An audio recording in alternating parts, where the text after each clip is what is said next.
Hello everybody, welcome back to a new video. Today's topic is subliminal messages.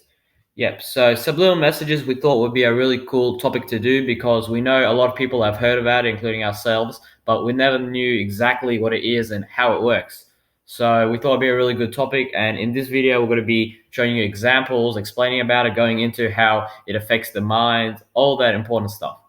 Yeah, so remember we're not experts, but we have been researching this topic for the past 4 days. As usual, yeah. So at the end, hopefully we can come to a conclusion and teach you a bit about this topic as well as learn a lot ourselves.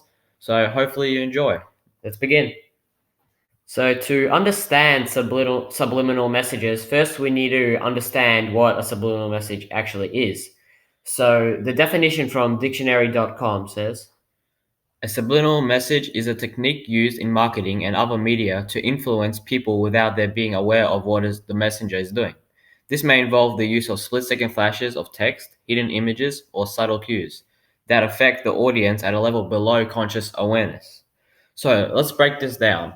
Firstly, subliminal means something that is operating below the threshold of consciousness. This basically means that we aren't aware of it consciously, but subconsciously we're aware of it.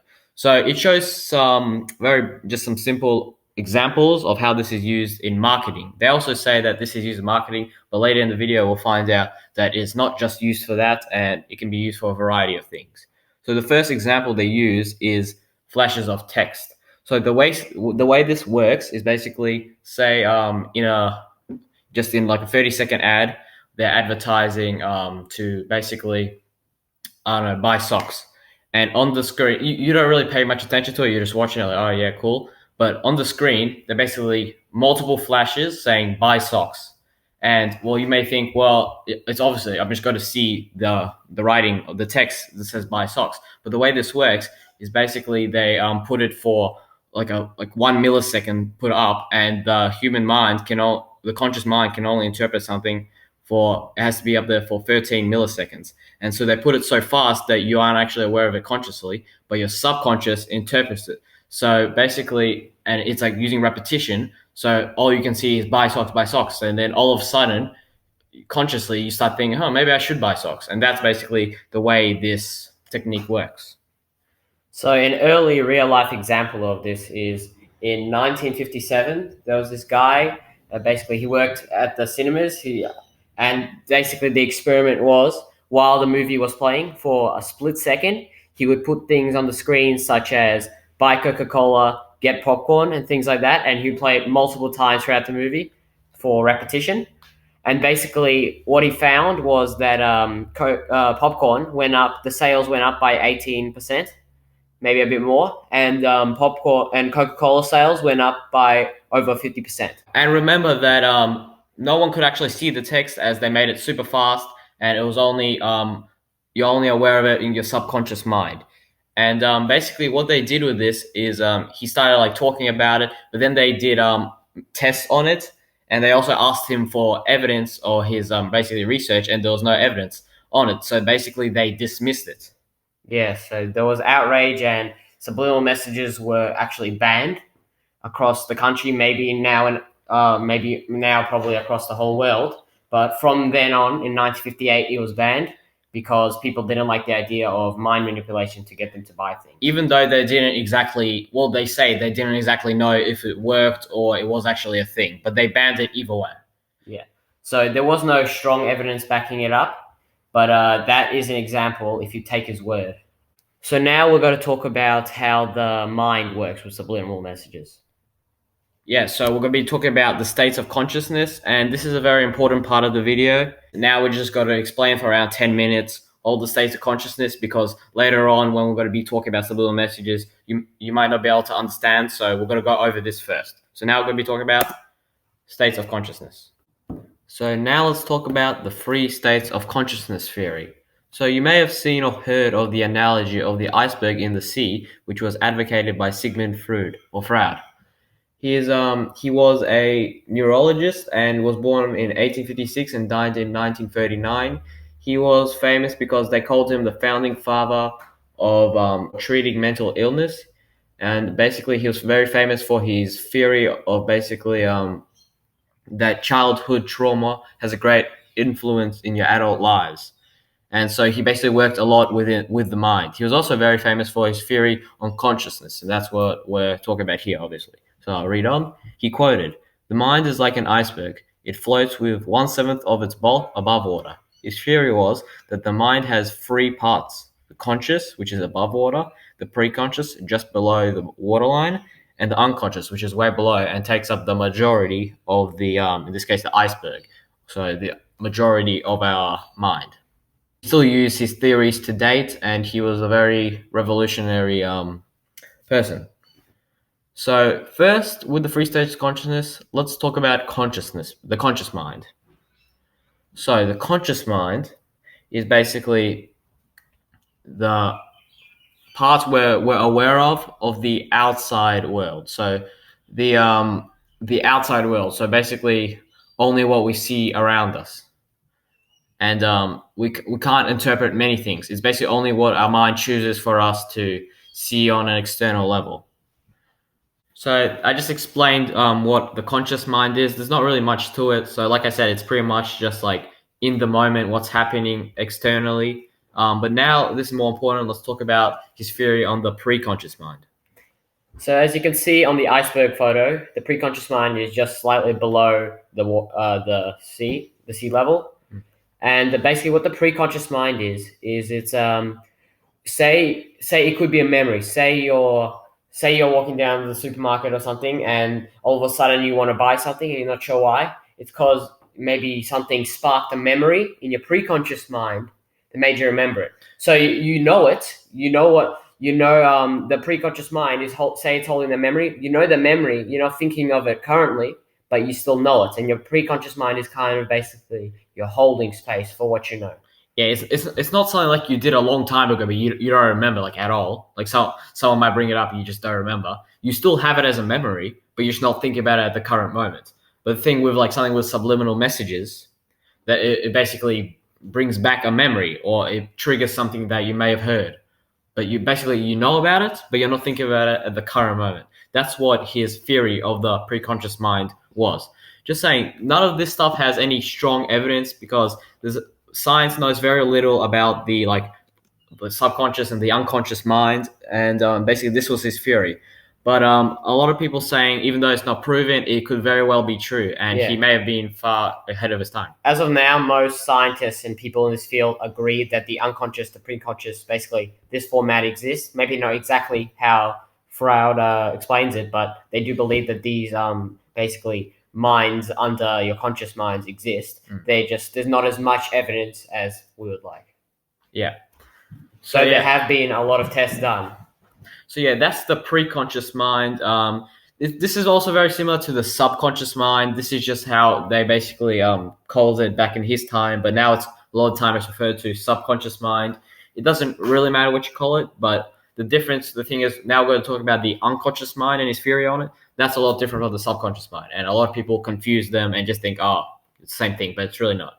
So basically, what his theory was on the unconscious mind is that it's not unlike the preconscious mind, it's not a memory that you're knowing of, and it's also not something that you're at the time conscious of, but it's even below that. So as you can see on the iceberg photo, it's the majority of the iceberg. So the majority of your mind is unconscious. And he says basically that's where all your sort of like old storage is held. So like for example, they did this test with it was called the technique was called priming. What they did, they got I'm not sure how many people, but basically there was like two groups. One 17 people. 17 people, but yeah. the one of the groups was basically there was this what was it? I think it was a photo or something. It was basically this artwork that they needed to analyze, but half the group they didn't remember it, but they were a part of that study of that artwork. 17 years ago, they were shown that artwork and they analyzed it, but they didn't remember. Like some of them didn't remember they did that study, but they definitely don't remember what the artwork was or like what they thought of it. But basically, Freud's basically he was the one who held the experiment. And basically, the results were that the people who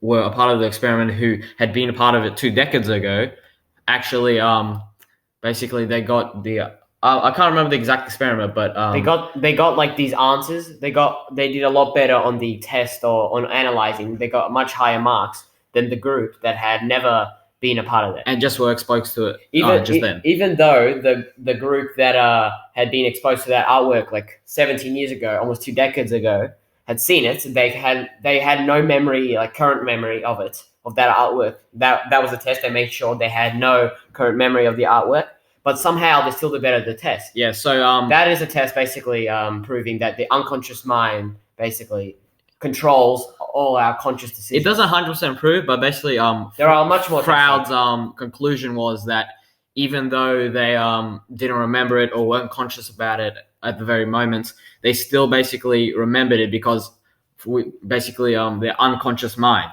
And he basically like showed that our unconscious mind can contradict basically our decisions in our conscious mind. in our conscious reality, in our percepted reality. So yeah, and also with the unconscious mind, there was this video I watched. I can't remember his name, unfortunately. I might put it up on the screen, probably not. Basically, he was he does a lot of research on this guy, and he's a big professor in this field. And he says basically how he explains some examples of how our unconscious mind basically changes our behavior and decisions that we make, even though we're not aware of it. Basically, he explains that Froude's theory was that nothing happens by accident, and everything happens for a reason. He said an example basically for himself. Yeah, his own personal experience. He got up early to go to work, and when it was still very dark, so everyone was sleeping, but it was early in the morning. He went to his car and he went to unlock his car, but instead of pressing unlock, he double clicked the lock button. He doesn't know why. He thought it was just an accident, and basically his car alarm went off, and basically woke his neighbors.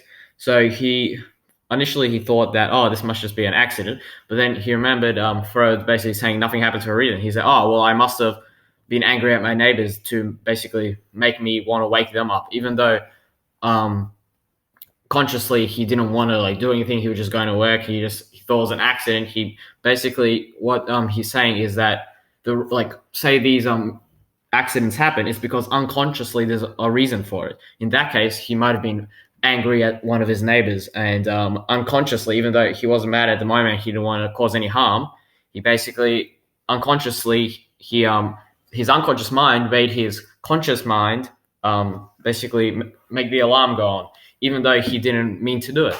So that's a really good example, I thought, of how it affects your behavior. Yeah, and that could explain, if this is true, this could explain so many things on why all these bad things happen and all the things. It could be because of your conscious mind and how it affects your, that's why because Froude's theory was originally that childhood trauma could affect your adult life, and that's what we're saying with long-term memories. Basically, and the established theory now for what people believe, most scientists and people on this topic have come to agreement that it may be not from childhood trauma, but basically just some sort of, because they haven't come up with their own explanation, but they haven't seen enough evidence in his theory, but they definitely do come to the agreement there is an unconscious mind. But they as of now, they don't know for sure why and how the unconscious mind actually affects the conscious mind, but they have seen so many tests done in the newer age that prove it. But it's like they don't really know the science behind it. And the thing is, when we talk about how childhood trauma or not trauma, basically something that happens in your childhood or even your younger years, the thing is, children, especially younger children, are they're very susceptible to new information, and they can be persuaded very easily, and basically whatever they learn from a young age basically affects them from when they get older. So it's also with school, what they learn in school could also have an effect of what happens later on.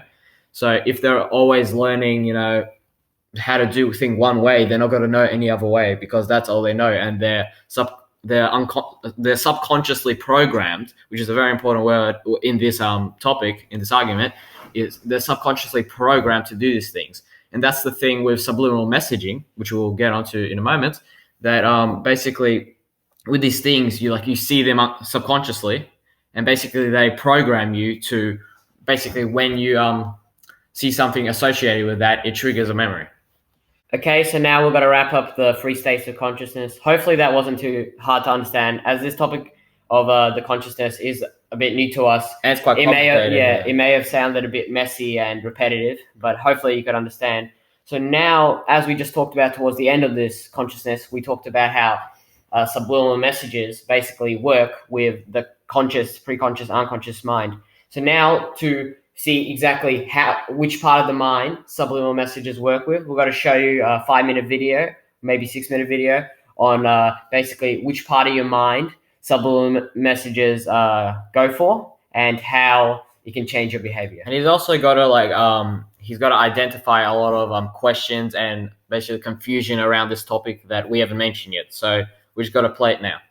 Hello, this is Dr. Grande. Today's question is, do subliminal messages affect human behavior? Now, to understand this issue, we need to understand the theory of the conscious mind.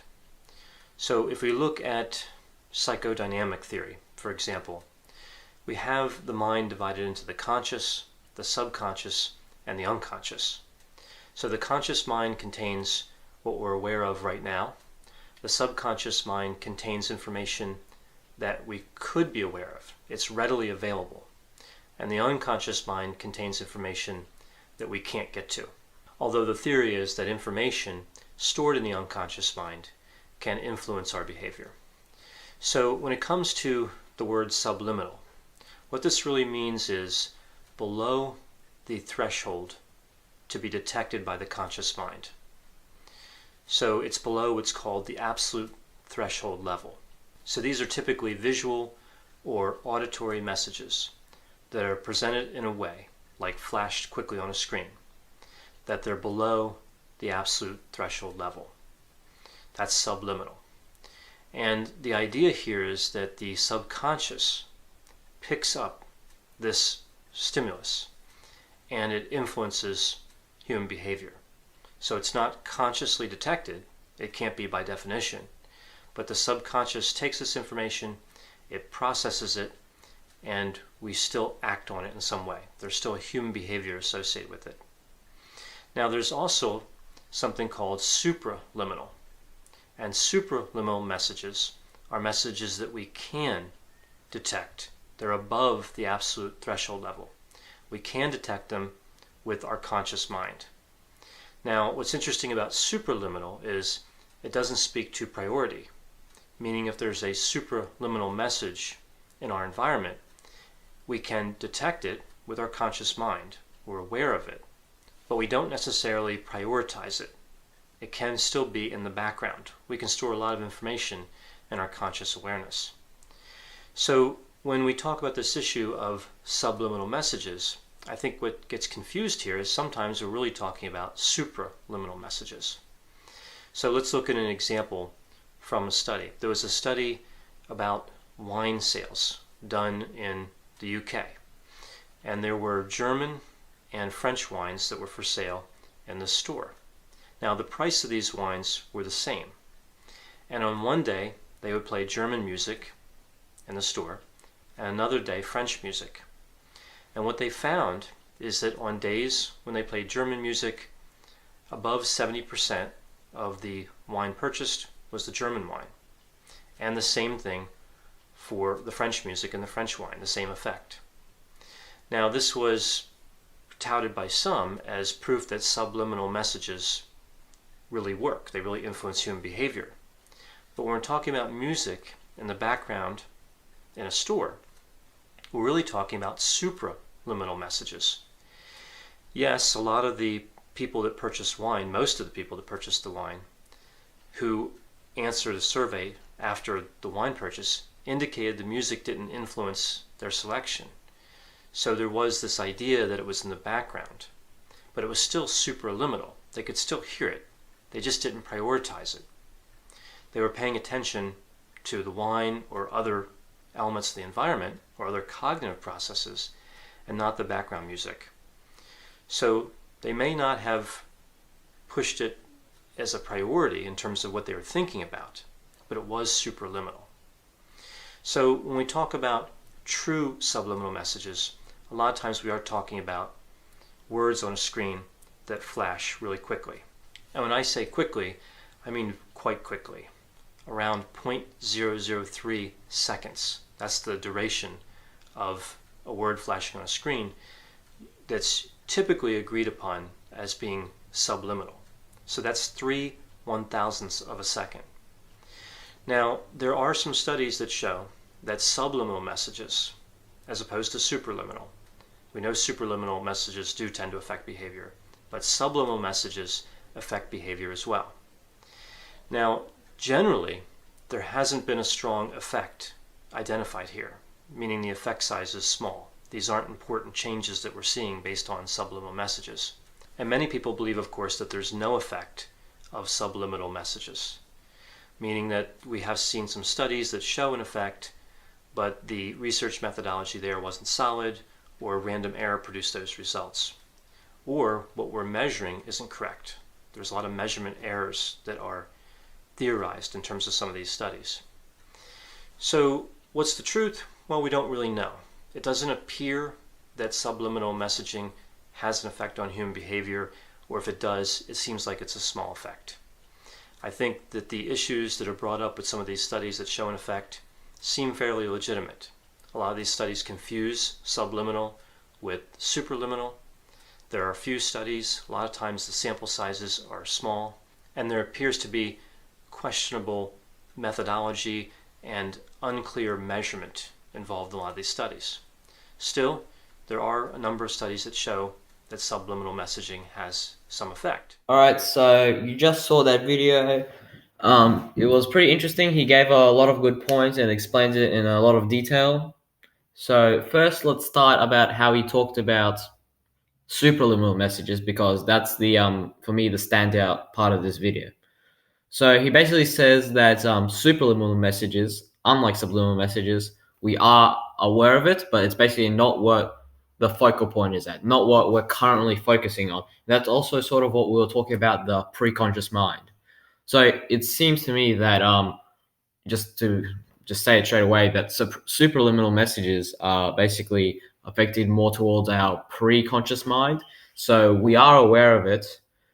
But the thing is, it's a tricky one, because with subliminal messages, sometimes we are aware of it, but just because we can't see it. So it's a bit of a tricky one. But with superliminal messages, he's saying that we are aware of it, but we're just not focusing on it. So it's in a way, it's above our level, the threshold of consciousness, and it's below at the same time. So with this, he's basically saying that it does affect, and that the people, he used a wine example, did actually buy the wine that of the nationality, that the country that the music was playing from.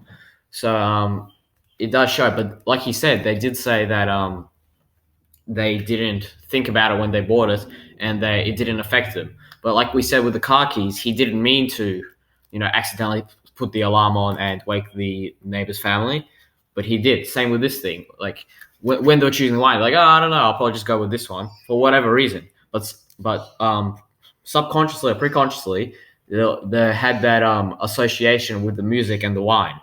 So it is pretty decent proof that superliminal messages do affect us. Yeah, so he said a lot of people get confused with subliminal and superliminal.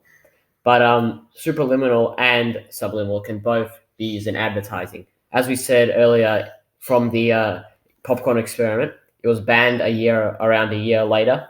So you can't use subliminal messages. Not that that's stopping big corporations if they needed to do it, but they banned it. But we see a lot of, if you search up subliminal messages in ads and logos, you'll find them. But those are actually superliminal because they're visible. So superliminal messages are definitely a way of advertising and other things, because subliminal messages and superliminal message can both be used for same reasons. They just work a bit differently with the mind. So now we're just going to be, basically for the rest of the video, we're going to be talking about subliminal messages. We'll be referring back to like the states of consciousness and superliminal, but we're just going to be talking about this for the remainder of this video. Yeah, so we're going to be talking about subliminal and supraliminal messages as they are used for very similar reasons. So we've talked a lot about subliminal messages, but I just want to basically let's just explain a bit more on how they work and how basically they're effective. So a lot of people say that with subliminal messages, it comes with repetition. And earlier we talked about basically like wiring or programming your brain, and that's basically a lot of people's theories and of how people use this way of advertising or way of pretty much brain control, mind control. Yeah, So- or mind manipulation. Yeah, whatever you want to call it. It's technically that. If it's influencing something through subliminal techniques, Yes. it's basically mind manipulation. So that's the way this works basically on a larger scale is what they do is they basically like in the movies where they do the split second flashes, they do it multiple times and basically it wires your brain to associate certain things with other with things. So I was going to get into this later, but we'll just get into it now, then come back to something else. There was you probably heard of this. Basically, we're going to be talking about more the dark side of this. So there's a conspiracy about subliminal messages, and we're just going to go into that a bit more. So I don't remember when, but I think it was around the 60s or the 50s. We'll put up on the screen if I'm wrong, but they held an experiment called MK Ultra. It's a CIA experiment. Yeah, so CIA. This only came out quite recently, like properly came out quite recently, and people are talking about it more now than they did in the past. But so this is actually subliminal messages, but to some extent it is because it's about mind manipulation and using certain techniques, because also subliminal messaging or subliminal stimuli basically is just conveying any sort of belief or perception onto someone through subliminal ways, so like to the unconscious, so people aren't aware of it. And what they did in this MK Ultra experiment, they did it on people. Basically, they tortured them. They did certain experiments like making them like do certain things, like like listen to certain things, and basically to get repetition and to wire their brain to associate certain things. And basically, it was to when basically they did something like basically like set a message, it would basically trigger something in the brain eventually because of all the repetition. It triggers something in the brain and it makes your body, without you being aware, without you having any control, do that action. So it's pretty much like like you flick your fingers and you have control over someone. Yeah, they did experiments. And this only came to work with repetition. The point of MK Ultra was to basically learn how to be able to manipulate the mind. Now, whether they had enough information, and they're definitely doing things similar to that now. We just don't know about it, but they will come out in the future most likely. But with this thing, they did. We're not sure if they learned and they're putting this into action. But there's definitely a lot of weird stuff going around this topic, and that's why subliminal messages also gets put in the category of conspiracy theories, Illuminati type things. Yeah, so there are a lot of examples of subliminal messages. They're more supraliminal, but in some cases they're subliminal. So you may have put heard, around the same topic. Yeah. So you may have heard or even seen some videos on Disney movies. They're very known for it around this topic, for like putting in basically very inappropriate or very maybe even demonic or just very bad and strange, something you would strange, expect from someone like that. Messages in the movies. It could be something that just looks like it could be, I don't know, it could be someone it could be a scene that looks like something really bad, even though it wasn't intended, even though it probably was. There's many videos you can just watch, like a top 5. Like we probably won't show any in the video because it's probably not appropriate for the video, but there are some very bad things. There's also things like we talked about, split second things on the screen, and a lot of people have found this. I remember like a few years ago, my dad told me that there was this like video he saw on Facebook of someone basically he paused it at a specific time and he paused it at the perfect time where there was this really inappropriate thing put in like a kids movie like Cinderella or something like that, or I think it was Aladdin. So it's weird that they would try to do this, and that's why a lot of people straight away link it with conspiracy, and a lot of people automatically dismiss it because it's linked with this because of that. But unfortunately, it actually does have a lot to do with it. So there are a lot of examples that are just really like reaching for it. Some of it is just they're trying. Like if you try hard enough, you might find something that kind of looks bad. But a lot of the cases aren't actually maybe subliminal messages, but a lot are. And if you think why would they put a message in? Well, Disney is a very big corporation. A lot of people see them to be this very evil company that has, if you go by the Illuminati, and that the basically all the high in charge are basically trying to influence, manipulate us in whatever agenda they have through these movies. They're basically in these movies they put these things, and that's why, because they have an evil agenda. If you believe it like that, it's because they have an evil agenda. And there are lots of different cases. There's also this other thing.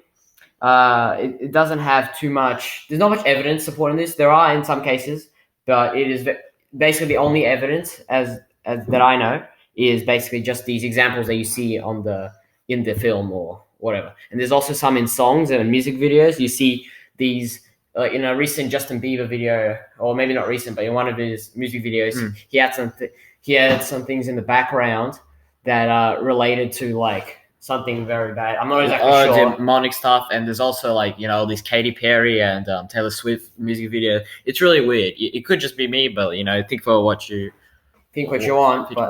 But yeah, decide for yourself. There's this thing called backmasking. So I haven't actually gone too far into this, but as far as I know, it's basically when you see there's a song, and when you play it backwards, you hear some demonic message or some you hear some message.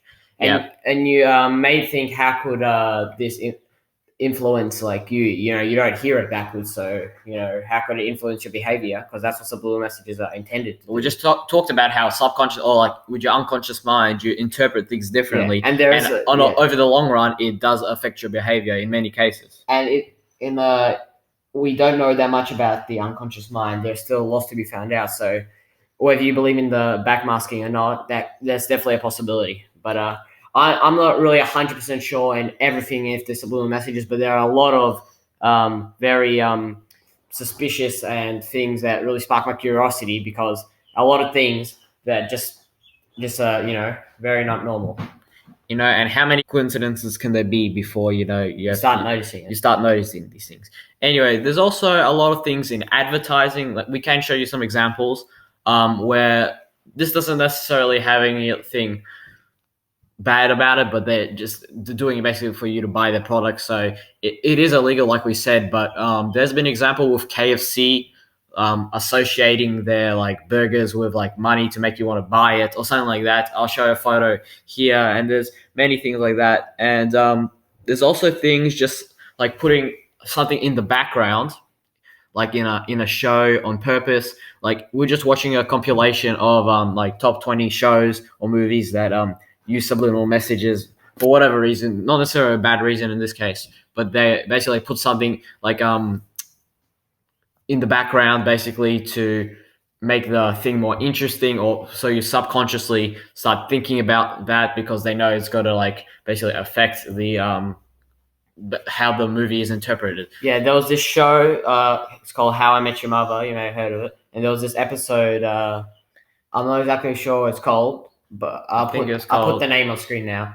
And basically, it was something very bad happened at the episode. Like basically, someone's father died or mother died, someone's family member died, and how they got up to that point is basically they had weird numbers during the show. So like say someone was in the bar and you could just see somewhere hidden you could see a 50, and in another scene you see a 49, and it would count down like that all the way to 1. And when it hit 1, that's when the bad moment happens. Yeah, and that's subliminal message. Basically, if you're talking about the consciousness and stuff, and how it works, like how your unconscious mind works, it's meant to affect, like give you like anxiety and stuff like that, because you see the countdown and it gets you like waiting, and you know gives you stress. Yeah, whatever reason it's for. Yeah, that's the said reason.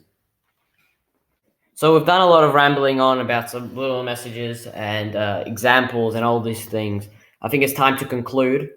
And we've talked about the examples. We've talked about the conscious mind, and I also just want to talk about how, since subliminal messages are seen in so many cases, whether it's advertising, whether it's movies, it could be literally anything. It doesn't have to be deliberate. Yeah, it could. The subliminal messages are everywhere, and if you go by the concept that everything that our unconscious mind gets, which is like through subliminal Affects messages, our actions. affects our actions, we could literally be living in this reality where just everything's happening because of all these distractions or subliminal messages around us.